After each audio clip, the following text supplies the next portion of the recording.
Hello, everybody, and welcome into today's episode of Around the Slice.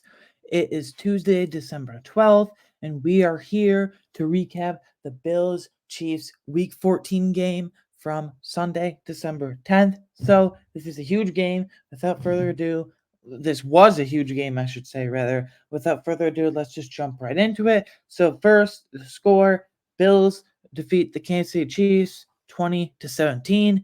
That is now 3 years in a row in the regular season. The Bills have gone to Kansas City. You know my thoughts on that in the preview. I kind of vented for a couple minutes about how the Bills literally always have to go to Kansas City. It's unfair, but whatever.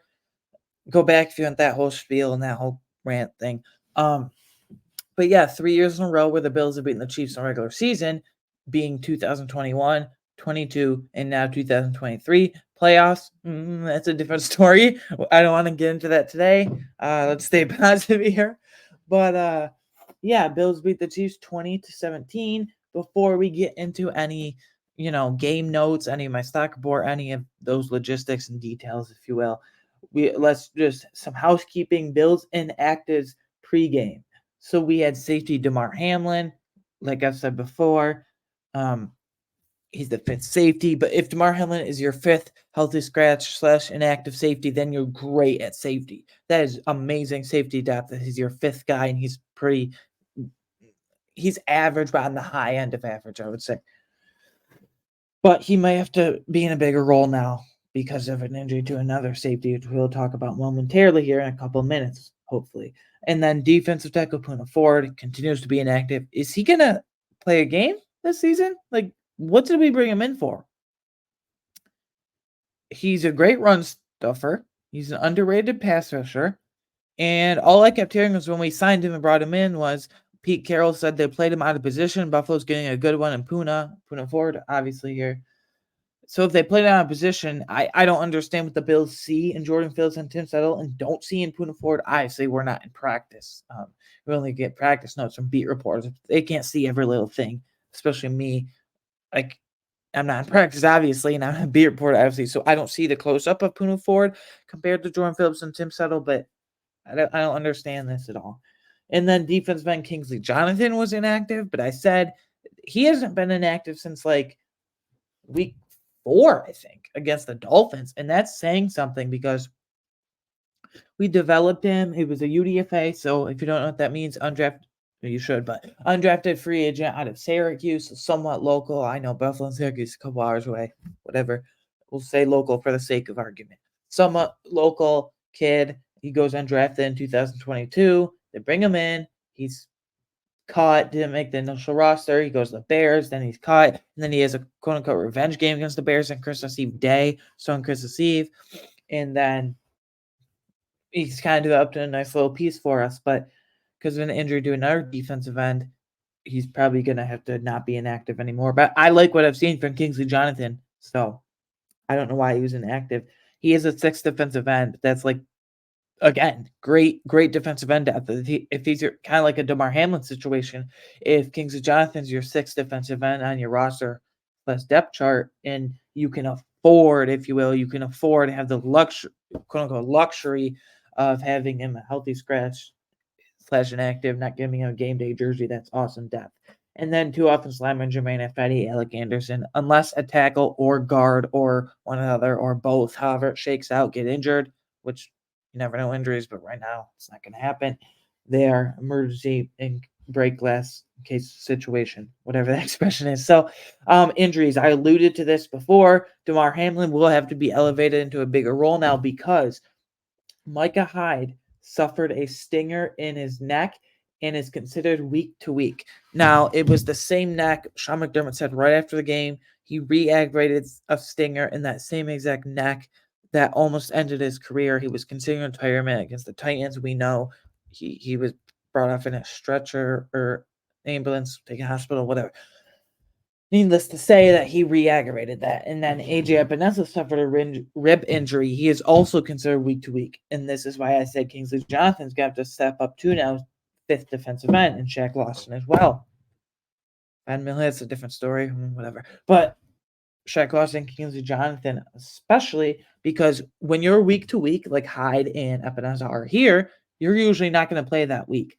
And then Dalton Kincaid re-injured his shoulder that he's been dealing with all like a few weeks now, I guess. And he's considered day to day. Now, obviously, injury is never positive, but day to day basically means miss a couple of days of practice, then you'll practice on the last day you can practice, and then you'll be out for the game. I suspect Hyde and Epinesa will miss the game, unfortunately. And what was I saying? Hyde Epinesa will miss the game, unfortunately, and Kincaid will be just fine. Again, just miss a couple of days of practice or maintenance, and he'll be right back out there. Before we get into stock for anything, we have to address it. The Kadarius Toney offensive offsides conversation. You guys know the play. You guys know the moment. I want to give my 2 cents on it, if you will. Okay. So it is first and 10, right? At midfield. And Patrick Mahomes throws it to Travis Kelce like a bullet. And then Travis Kelce laterals it back to Kadarius Toney, and he goes to the end zone. But there's a flag. I knew the whole time that wasn't going to count. So he throws it back to Kadarius Toney, but there's a flag. Hook and lateral, whatever. There's a flag, though. Offensive offsides and Kadarius Toney. And after the game, the world lit up. Even though it was the right call, the world lit up. And no one was more of a crybaby. I'm sorry. I'm calling him out here. I'm sorry if I get heated on this. No one was more of a crybaby than Patrick Mahomes himself. Oh my God, I've never seen him like this. He was just unreal. Like unacceptable behavior for a professional NFL football player, right? He wanted to like charge the officials, I feel like pretty much. After on the sideline, he was slamming his helmet down. He had to be restrained by his own teammates. He had to be restrained by his teammates before he got out of hand. I mean, that behavior is beyond ridiculous. And then after the game, him and Andy Reid are going off. Andy Reid says this is embarrassing for the NFL. This is embarrassing for the National Football League. And then Patrick Mahomes says you take away greatness, and that play in essence doesn't exist anymore. Blah blah blah blah. The thing is, they're all freaking pissed and mad that it was mind you, it was the right call, right? Even if you're not a Bills fan, the whole world is saying it's the right call. They're pissing after the game and complaining that it was the wrong call. This was stupid. Blah, blah, blah, blah. No one mentions your idiotic receiver, Kadarius Toney. No one puts the blame on Kadarius Toney. Why don't you tell your third-year receiver to line up in the right freaking spot? He's damn offsides because he's not lining up in the right spot. He's not a rookie. It's not even his second year. It's his third year in the league. First of all, I don't know why Kadarius Toney keeps getting opportunities. I don't know why he's in high leverage moments like that. Because he drops things and the thing is, drops balls there. I'm saying the thing is, Kadarius Toney was lined up offsides like 5 times throughout the game, and the refs just let it go. He should have learned from that. And then, Reid is saying, well, the refs never told me or Kadarius Toney that he was offsides. They never warned me. They don't have to warn you. You're a professional wide receiver. You're a professional head coach in the National Football League. Like you say, in the NFL, line up in the right damn spot. They don't have to warn you. And then Patrick Mahomes says, I looked for an explanation 3 times from refs and no one gave me one. Tough luck, Pat.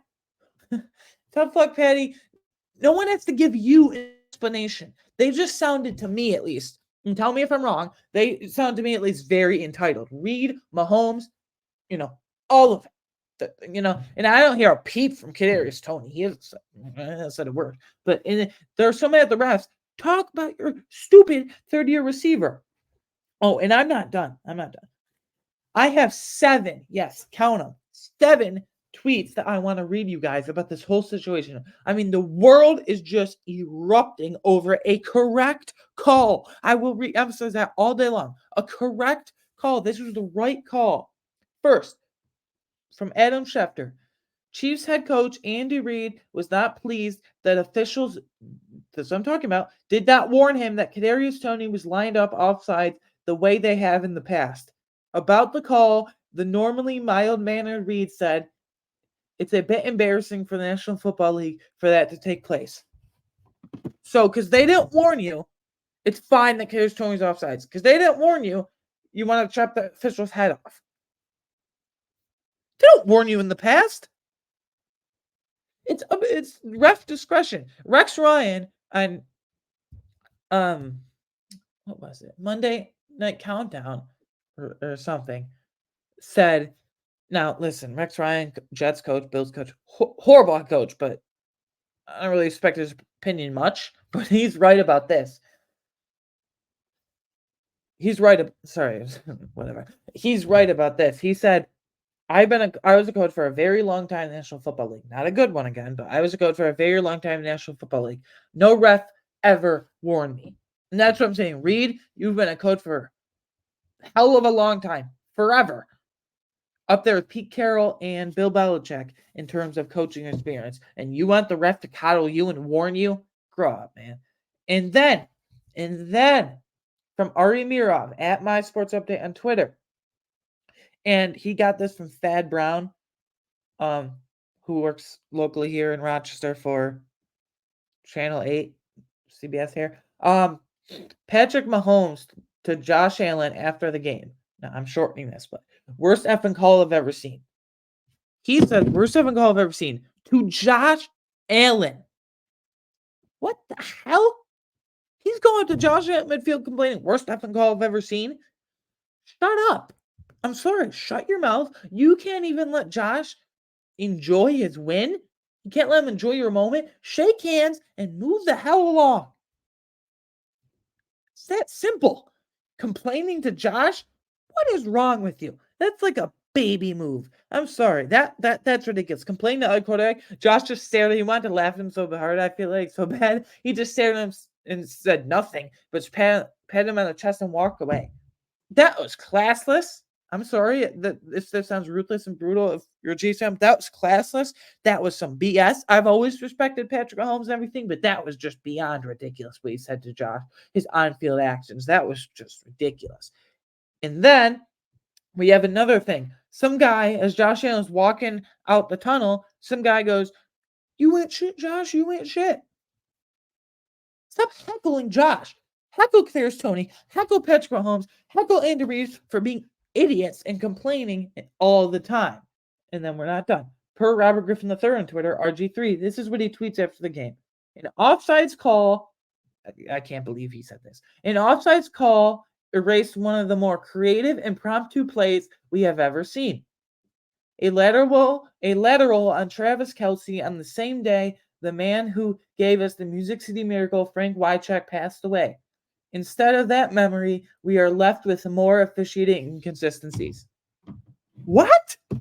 So RG3 is basically saying it shouldn't have been a flag because it's a cool play design. Cool play? Flags don't exist in the NFL. What? Just because it's a cool play, there shouldn't be any flags? Whatever. And then, Pro Mirov again, Patrick Mahomes' wife, Brittany, on Instagram, she zooms in on the ref and she posts with captions with the word MVP. Brittany Mahomes, I'm sorry, she's obnoxious as they come. It always has been. The whole family, Jackson, Brittany, they're obnoxious as they come. And then per Ian Rappaport, this is the last one I have because then I'll get it. No, it's not actually. Second to last one I have. Per Ian Rappaport, Chiefs coach Andy Reid called the officiating a bit embarrassing. Quarterback Patrick Mahomes said of the refs, "Every week we're talking about something. There is a long-standing policy against questioning the integrity of the refs. These will be reviewed," sources say. No shit, they're going to be reviewed. I'm sorry. No crap, they're going to be reviewed. You can't do that.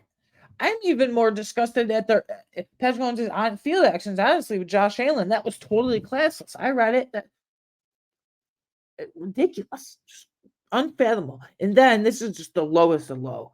ML Football, which on Twitter, this account, Not a fan. They're always tweeting dumb stuff. I just don't like them. Dolphins wide receiver Jalen Waddle lined up in the same spot as Kadarius Toney, the game from last night. No call from the refs. Inconsistency is what drives players, coaches, and fans the most crazy. That makes no freaking sense. It was a day later. It's up to the refs. Just because the refs called it on offsides on one guy and Toney, and they didn't call offensive offsides on Waddle, that doesn't even compare. You can't compare two different games, 2 different days. This whole thing, the whole world is melting down. And then Patrick Mahomes says, he basically alluded to, this is another thing in his press conference, he basically alluded to, you have to let players decide things. You can't call ticky-tack fouls like that, ticky-tack penalties / flags like that in big high leverage moments. Okay, Pat, let's go with that then, buddy. If you want to say that, your Super Bowl from last year doesn't count because they didn't let the players decide. It was a holding call on James Bradbury, which was a horrible call, but the refs didn't let players decide. The refs decided. If you say you can't call ticky-tack fouls like that in high leverage situations, screw your Super Bowl. Throw that away. That doesn't count, right? I just don't get this at all. Oh, and then this morning, Patrick Mahomes apologizes. I regret my actions. No crap, you do. You should. But just because he said that, this should not negate fines for Reed and Mahomes for apologizing. Mahomes apologizing doesn't fix things. Mahomes apologizing doesn't fix things. Totally classless for the whole world to Josh Allen. That doesn't fix it. That doesn't prevent them from getting a fine, is what I'm trying to say. The whole world is melting down. And honestly, I don't care. This is awesome. As a Bills fan, we got all of Chiefs Kingdom against us. It is awesome. I'm just sitting back and watching this whole movie unfold. This is awesome. We got them all against us, and it is hilarious and awesome to see. It's like a movie. It's like a horror movie. They can't accept it. It's just unfolding for our eyes, my eyes, and it's awesome. And by the way, Josh Allen and Sean McDermott could have criticized the refs 2 weeks ago against the Eagles for 2 clear missed PI calls and then a clear missed horse collar that somehow turned into an intentional grounding. But guess what? Josh didn't address that because he had class. Sean McDermott, when he was asked any comment with the refs, he basically said no comment, or I think he said, I'm not going to get into that right now. Good. That's what you should say. This whole thing is just ridiculous, but I love it. It's great. It's great. So watching the world meltdown, watching the Chiefs meltdown. Now I'm not going to say the Chiefs are done because they're still the Chiefs, Patrick Mahomes, but I think this is the first time Patrick Mahomes' career where he will have to face some adversity, not be a baby, and play a road game in the playoffs. He's hosted 5 straight AFC championships now. That's going to change this year, guys. They're not getting the number of seed in the AFC. It's probably going to be the Ravens at this point. I would say Dolphins, but they lost this night. That too. But yeah. I just think this is the end of the Chiefs' reign and hold and the grip hold on the AFC. Choke like if you will on the AFC. So yeah. I just love this. This whole thing is awesome. So stock up. Okay, I got to regroup here. Stock up. So obviously this one, stock up. Who really impressed? Who really helped lead their team to victory in a huge way? Big way, I should say. Maybe not huge. Quarterback Josh Allen. He was for the stats. He was 23 of 42, which is 55%. Which okay, it's below average, but 233 yards, 1 touchdown, 1 interception, 32 rushing yards, and 1 rushing touchdown, 1 touchdown on the ground. He was awesome. Yeah, the stats don't show it. They're not eye-popping, only 1 touchdown, but on that touchdown run, his legs just kept going. He should have been tackled at the 5, and he just kept churning those legs. That's why what happens when you have 6'5", 240-pound quarterback. Okay, will Kyler Murray do that, 5'10"? No. Can Bryce Young do that, 5'9"? No. You got to be big. You got to have a lot of muscle and weight to you, if you will. So that's what happened there. But Josh Allen is willing his team to go on a run, and I think it can happen, by the way. But he's been unreal. And the play that saved our season, this is not a hype I'm not being hyperbolic. The play that saved our season was the little tippy toe thing in the sideline. He was 0.2 per next gen stats. I remember this. He was 0.2 yards from the sideline when he completed the pass. How? He has 5 passes since 2018, so in his career, of within a yard of the sideline that he completes, and the rest of the league has 1 in that time. Oh, unreal, man. Josh is willing his team to a run, and I feel like it's gonna happen. Next, huge stuck up. Running back James Cook, 10 carries, which I would like to see that go up around the 12 to 15 carries, pure rushes, for 58 rushing yards, but 5 catches for 83 yards and a touchdown. He was having fun out there, man. When he caught that, he somersaulted, like flipped into the end zone. Hopefully he doesn't fall and break his neck. But he didn't, luckily. But he was flipping the end zone. They're just having fun again, these Bills. This is why I wanted to see Josh having fun.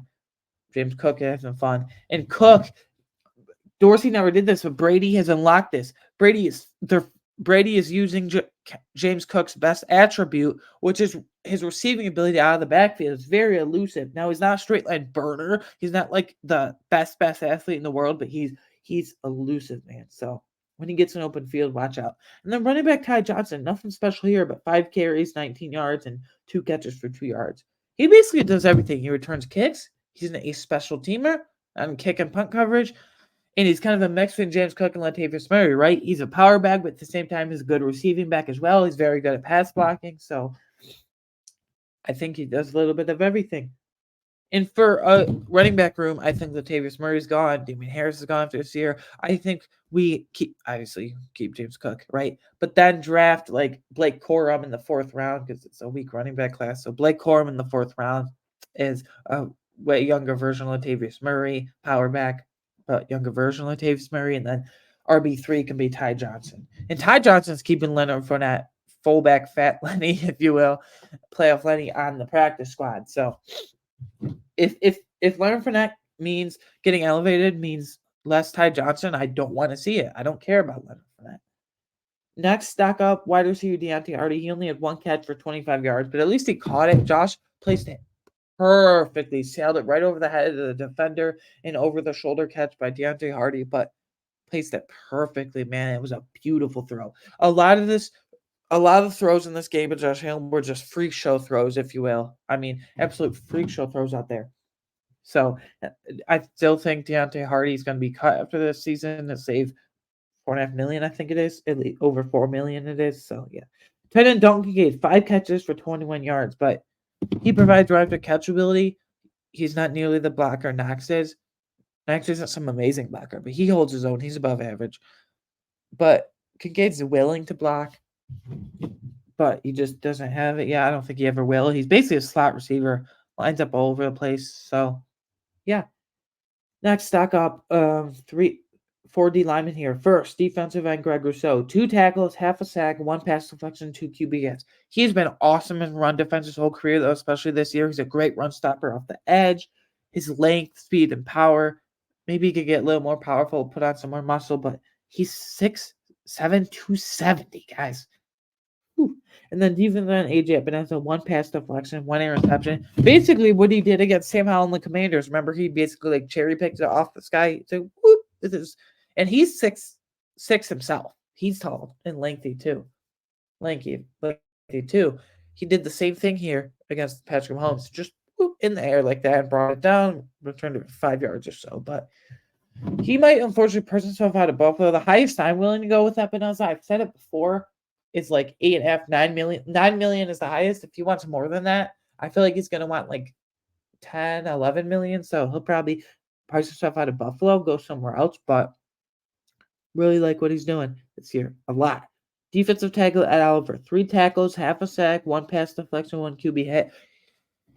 He had a few games in between there around the Bucks game and a couple others where he was kind of not because anything his fault. Well, maybe his fault, but he was playing through injury a lot, so that could have to do with it. But Gregor so Ed Oliver, they're fine, especially Ed Oliver. Ed Oliver, they're healthy. So Defensive tackle Tim Settle stock up. Nothing huge, but 2 tackles and 1 QB hit. He graded out as one of the best Bills defenders on PFF. I still think you can let him walk this offseason. But yeah. I won't get into that now, actually. Cornerback Taron Johnson, 9 tackles, 1 pass deflection, and 1 fumble recovery. And there's been a lot of criticism of Taron Johnson, right? He draws PIs late in the Eagles game, late in the Bengals game. It's because Taron Johnson has been put on islands by Sean McDermott's all-out blitz philosophy when he shouldn't. And Taron Johnson's finally having help. He's not on an island anymore, so it's awesome. And then offensive, he's like the last healthy guy that hasn't banged up at all this season. Offensive on defense, offensive coordinator Joe Brady. No, in 3 games with Joe Brady. So, what was week 11? Yeah, the Jets, Eagles. I get this. Jets week 11. Jets, Eagles, and Chiefs most recently. So Jets, Eagles, Chiefs. He's been our offensive coordinator, and the offense is averaging 28.6 points per game so far in his 3 games, and he's being creative, like I said, unlocking James Cook's best attribute, which is receiving ability out of the backfield. And then Ken Dorsey, though, I'm sorry to go back and bash Ken Dorsey. Well, actually, I'm not sorry because I didn't like him, and his play calling, but they could barely crack 24, 25 points, sometimes even 20 most games when he was the OC this year and the second half of last year. And then Sean McDermott, he didn't go all blitzes. He didn't unravel in the second half. Yeah, maybe his defense unraveled a bit. Well, when it came down to it, they didn't unravel in crunch time like they said. Like I've been saying on this podcast, the majority of Bills Mafia and Bills fans around the world, country, and world for that matter, internationally, have been saying that he unravels in last 2 minutes. So he didn't do that. He didn't put Taron on an island like he usually does. He didn't go all blitz like he usually does. He didn't get blitz happy like he usually does. And then next, I don't have any players that were really in between, but defensive line pressure. Like at some points, like I don't know if Greg was so great, but at some points I feel like AJ Epinesa and Larry Floyd could have had way more of an impact, but more of an impact nonetheless. Shaq Lawson missed on a few. Tyrell Dodson missed on a couple. So Stockdown, who really hurt themselves. This feels painful to say, but it's weird. But wide receiver Stephon Diggs, he only had 4 catches for 24 yards, and he got volume. Josh forced him the ball on a lot of times. He had 11 targets, and he only caught 4 of them. He had 2 drops in there. Some were uncatchable, a few, but he had 2 drops himself, and they were easy, like 5-6 yard passes. I don't know. Teams are kind of figuring out Stephon Diggs. He is 30 years old. And he's not going anywhere, guys. He can complain all he wants, but he's not going anywhere. He is under contract to 2027, so he'll be 33 years old, but his cap hit will be $27 million. And are you really going to consider having a 33-year-old wide receiver and Stephon Diggs counting $27 million over cap? So maybe they do cut him by that point. I don't want that to happen. It's like 3 years from now, guys. But yeah, and the wide receiver Gabe Davis. I don't get it. He keeps ghosting the Bills. Yeah, I know. He'll have his one little blow-up game every 5 games, then he'll do nothing for the next 5, and then have a little blow-up game like 3 times a season every 5 games.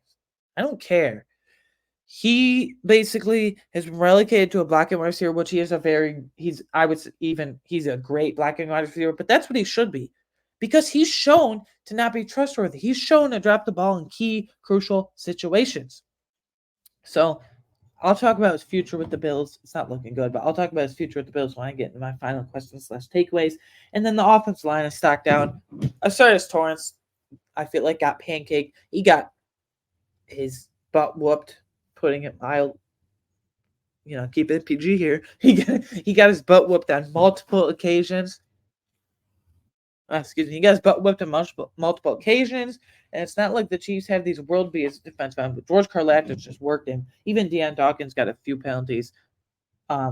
Mitch Morse even got a couple penalties as well. I feel like Spencer Brown's only a decent one, but he got beat quite a few times as well. So the offensive line was kind of in shambles. That's why Josh had to make those sideline throws. That's why Josh had to scramble and throw on the run so much. Even take off some. And then defensive Von Miller. Yeah, 2 QB hits. Woohoo! I don't get it. In my final thoughts, just questions, I'm going to get into Von Miller compared to other defense ends on the roster. Let's have AJ Epinesa will probably be out this week versus the Cowboys, so maybe Von will get all hyped up for returning to where he went to school, Texas A&M, around there. Well, I don't know the Dallas area, but where he went to college around there in Texas A&M. Maybe he'll get all hyped up because he does live in Dallas and this and that. I don't know though. Unfortunately, we're gonna see more Vaughn because of AJ Epinesa most likely being out with week-to-week rib injury, like I said at the top of the show, top of this episode, I should say. So yeah, but defensive tackle Jordan Phillips knocked on one tackle. I'm sorry, if Von Miller has been invisible, Jordan Phillips has been impossible to find. Bro is lost out there. He doesn't know what's going on. He doesn't know what's coming and going. And that's why I don't say show Jordan Phillips a thing or two by having him inactive and putting Puna forward as active. I just don't get it. And then punter Sam Martin. We need a new punter after this year. Holy crap. He had 4 punts. One was okay, but the other 2 were okay, but the other 2 were terrible. He's given special teams has been a disaster this season. I think Matthew Smiley will probably be let go after the season, the special teams coordinator. I know it's only his second year in Buffalo, but man, kicking, Tyler Bass has been really shaky this season. Still. An inconsistent punt, Sam Martin, other than the Bucs game's been terrible. And then it doesn't go just like kicking and punting. Kick coverage and giving them great field. Kick and punt coverage have been awful this season. All the way back from giving up a touchdown to Xavier Gibson, a kick return touchdown to Xavier Gibson week 1 against the Jets. It's been a disaster. So there's my sack report. Big slice of the game award. Who is my big slice of the game? Who is the player of the game? Running back James Cook. Like I said, I want him to get more than 10 carries. Joe Brady is unlocking this man. I feel like, well, I'll get to James Cook and compare NFL guys later. Other running backs, but yeah, my burnt slice of game award, most disappointing player. I'm sorry, I've never done this in my whole podcasting tenure, if you will. Stephon Diggs, 2 drops, and they were only 5 or 6 yard little screen passes, little dump off passes. I mean, I was gonna put Gabe Davis, but at this point, I'm always disappointed by Gabe Davis. I always expect the worst, and he gives us the worst. But Stephon Diggs, burnt slice of game award. Sorry. Reflecting on 5 game predictions from preview. Now, these are underdog fantasy player props. So let's get into it. Isaiah Pacheco, I said over 69.5 rushing yards. That was on Thursday. I had no practice reports at all. He wasn't ruled out till Friday. We're going to avoid that one. That one doesn't count either way. Rashee Rice, over 5 receptions. That happened. He had 7 catches, so 72 yards and a touchdown. He's the only reliable one now. Kadarius Toney can't catch, and he doesn't know what he's doing. He shouldn't be out there. MVS drops, and he's only a vertical threat for a couple times a game. Kind of like a Gabe Davis. Same drop issues, same skill set, same vertical threat, same boomer bust player. Justin Watson, I mean, what's he really going to contribute? And then Rashee Rice is really good. Maybe. So over 5 receptions, that happened. Stephon Diggs, over 71.5 receiving yards. That didn't happen. Not even close. He only had 24. Like I said, hence my burnt slice of the game award. James Cook, over 43.5 rushing yards. Not by much. That did happen, though, by 15 yards about, because he got to 58. He's not getting the volume I want to do, yeah, through the air, but like I said, I want him to get 12 to 15 carries instead of just 10. So Bills win the game 28-27. So Bills won, but execs, I predicted they would win 28-27. So Bills won. That's great. I don't care about the score, though, but technically the exact score wasn't right, because I predicted 28-27. They won 20-17. So I will give myself a half a point for that. So we went 2.5 out of 4 this week on predictions, which I'm going to calculate right here on my phone. 2.5 divided by 4 times 100, 63%. That's sad to say, but it's one of my best performances on the 5 game predictions this season, but not really. Final thoughts / questions. I got a bunch here. 9 little bullet points here. If the Bills end up making the playoffs, I'm staking my claim right now. If they end up making the playoffs, they can blow the whole thing up. They can beat anyone at any time, anywhere. They are a dangerous team when everything is clicking. If Stephon Diggs, gets going and whatever, gets back, he hasn't had over 100 receiving yards, not even 100 receiving yards since week 6 against the Giants. He's had a couple of drops in a few games here and there, especially Sunday, but they can blow the whole thing up. The throws Josh Allen continues to make on a weekly basis are just absurd. They're absolute freak show throws. The sideline one to someone, I can't remember who caught it. The sideline one, but again, according to Next Gen Stats, 0.2 yards from the sideline. That's a freak show throw. Just absurd. Throw Deontay Hardy, the 25-year throw, laced it up perfectly. Freak show throw. The 4th and 2, where they went for it, which I agree them going for it, or he kind of just lollipopped it up to Dalton Kincaid, and Kincaid came down with it. Freak show throw. The guy is just an absolute alien. Now, he's probably, 5 or 6 right now in MVP? Because guys, I don't think Mahomes in there, though, either. Stroud's in there. Tua's not, but I'm not going to go through it now, but it's just absurd. The guy's absurd. James Cook, and people need to stop hating. Like, come on, man. You're talking about literal tree trunk for a quarterback. He's like that touchdown run. Come on. James Cook is turning into a star right before our eyes. He's not, in my opinion, he's not being talked about nearly enough in NFL circles, as he's third in total scrimmage yards in the NFL among our running backs this season. That means receiving plus rushing combined. He's over 1,000, 1,100 something. That's awesome. He's like a mini younger version of, no, Christian McCaffrey's still young and 28 years old, but James Cook is kind of like a mini Christian McCaffrey. Now, in no means am I comparing James Cook. Am I saying James Cook is better than Christian McCaffrey? I'm not saying they're the same player. Not even close, probably in talent level, but James Cook can become that. They have very similar skill sets. James Cook can't line up everywhere like Christian McCaffrey can, but he can receive out of the backfield like McCaffrey can.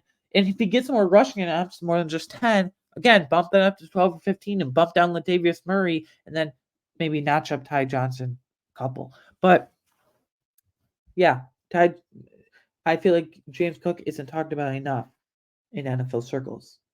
Gabe Davis's time in Buffalo has come to an end. Unless he's willing to take a severe discount in free agency this offseason, which is highly unlikely, he's gone.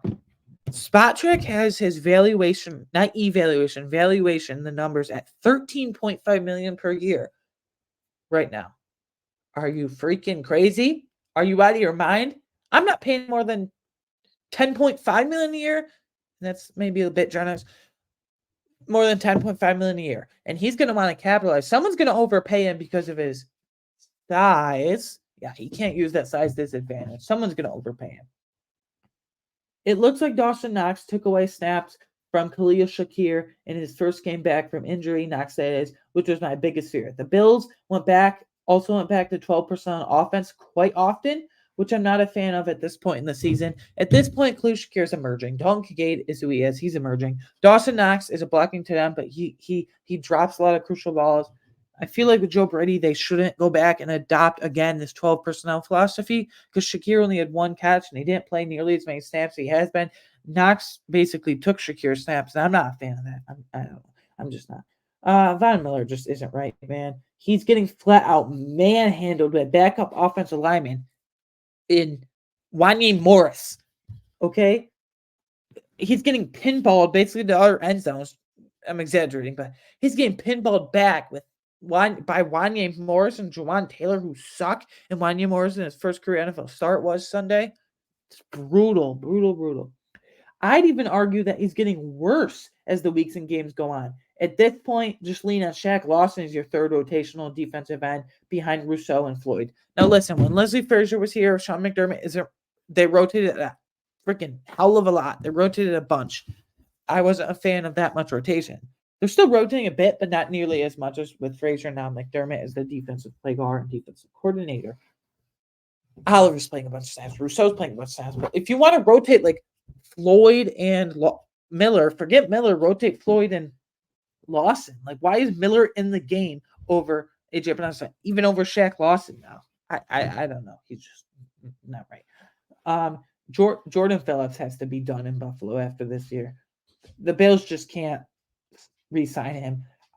Now listen, I get that he's a big culture guy, but he literally contributes nothing on the field. It's time for him to go. This is important. Plus, he's always getting into controversial altercations and controversial situations and drawing boneheaded penalties that hurts the team. It's time. It's beyond time, man. You've seen this guy enough. Time to cut ties. Whoop, and see you later. Don't let the door hit you on the hell. It sounds brutal, but it sounds kind of mean. But I'm sorry.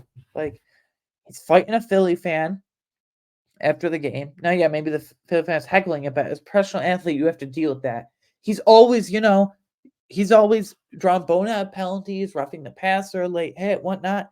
Now, Ed Oliver does that on occasion, but Ed Oliver, a penalty's never justified, but at least he's playing like elite this year. Jordan Phillips isn't even playing at a below average level. He's playing at a below average league level, and he does nothing. All he does is okay, let's go. He's throwing up his hands. Come on, Bills Mafia. Woo. Yeah, pay me $3 million. Pay me the vet minimum. Pay me $3 million to wave my arms. I can pump up the crowd. I can wave my arms. I'll do that for $3 million. But yeah, he's gone. Micah Hyde's days in Buffalo might very well be over after this year.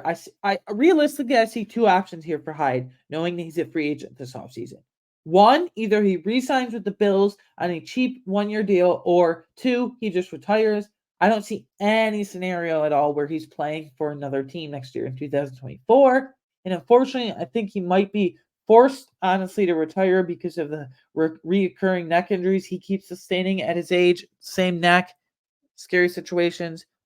I don't know, but Poyer and Hyde, it just might be done. We might see an overhaul in multiple rooms, like running back, wide receiver, defensive tackle, safety. We need a lot of infusion of youth in this team, I feel like, and we're going to get it, especially with safety. Second to last little.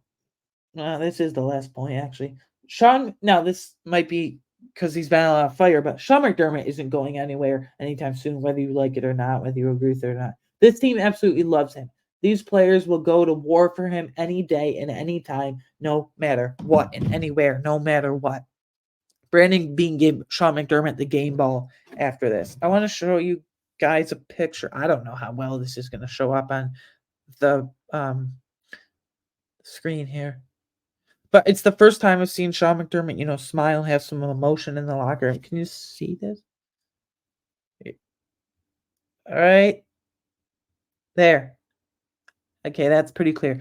Right there, he's smiling. He's having fun with his guys, and Brandon Bean gave him the game ball after this Ty Dunn story. Listen, quick thoughts on that. I know he used the net. If you haven't heard by now, whatever, you probably have, but he used the 9/11 hijackers to describe how they use good teamwork in 2019, how the Bills should use good teamwork. Was it a horrible analogy? Of course. Yes. But is it grounds for firing? No. And I feel like this reporter, might be bold of me say, Ty Dunn was just digging up dirt on him to get him fired. It feels like it went way too far. And honestly, that 20,000 word article that you did have to pay for to read and go long website or whatever fueled this team. I feel like it was too much, but it fueled this team. It's probably the best thing that could have happened for him. Now they have motivation. So he's not going anywhere, whether you like it or not. AFC East recap. Now this is wild. Hold on. Sorry, I misspelled something here. Jets beat Texans 30-6. Now Stroud got knocked out and he's now in concussion protocol, but that wasn't until the fourth quarter. But 30-6, Zach Wilson went off. Basically has nothing else to do. He literally said to his teammate DJ Reed, what's the worst that can happen? I get benched again. So YOLO, you only live once. Gotta make it work. So Titans beat Dolphins 28-27 on Monday Night Football. Now I said in the preview it was stupid that they had Packers Giants. The NFL had Packers Giants and Dolphins Titans here at the same exact time, but who cared about Packers Giants? Giants beat the Packers in an upset, but Titans also beat the Dolphins in an upset. In the last 3 minutes of the game, the Titans scored 15 unanswered points to come back and beat the freaking Dolphins. Sorry, I'm just excited. Come back and beat the Dolphins. And this isn't out of the question. The Bills, if they can run the table, including a Miami Week 18 victory at Miami, if they can run the table and the Dolphins lose a few, because they have Ravens, Cowboys. They have Jets, Ravens, Cowboys, Bills, the last 4 games of the season. I think they're beating that. I think they're going to finish 10-7. If the Bills can get to 11 wins, 10 wins at least with sweeping the Dolphins this year, then, man, we win the AFC East. It sounds crazy after all that we've been through this year, but wow, what a game that was. I don't want to hear Tua in any damn MVP conversation. I don't want to ever hear Tua compared to Josh Allen. I don't want to ever hear Tua this, Tua that. Stop. Dolphins fans, I'm sorry if you're watching this or listening to this. This is what you guys do. Every December, you're on a hot streak in a September, October, November. Every December, you fall apart. You fade away. We're winning the division. We're getting the number one seed in the AFC. And every December, you fall apart. So, and then the Patriots beat the Steelers 21-18. It's just on Thursday Night Football. Last Thursday feels like forever ago. Last Thursday.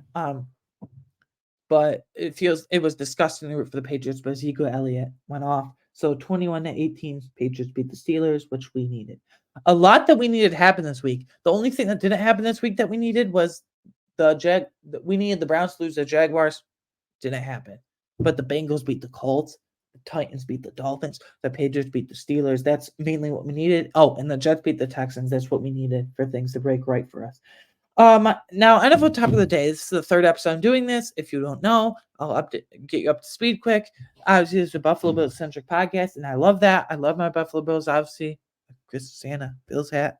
I hope you guys like it. By the way, I get it for my brother's fine birthday. Thank you to them. But NFL topic of the day. I want to talk about the whole NFL.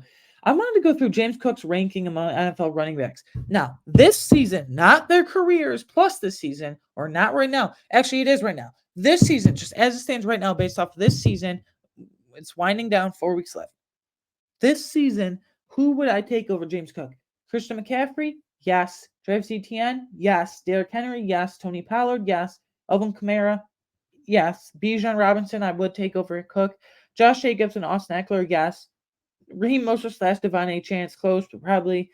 DeAndre Swift and Kyron Williams, it's close, but probably. So James Cook I would take him as the 12th best running back in the league right now, as it is today, right now, just based off of this season, 4 games remaining.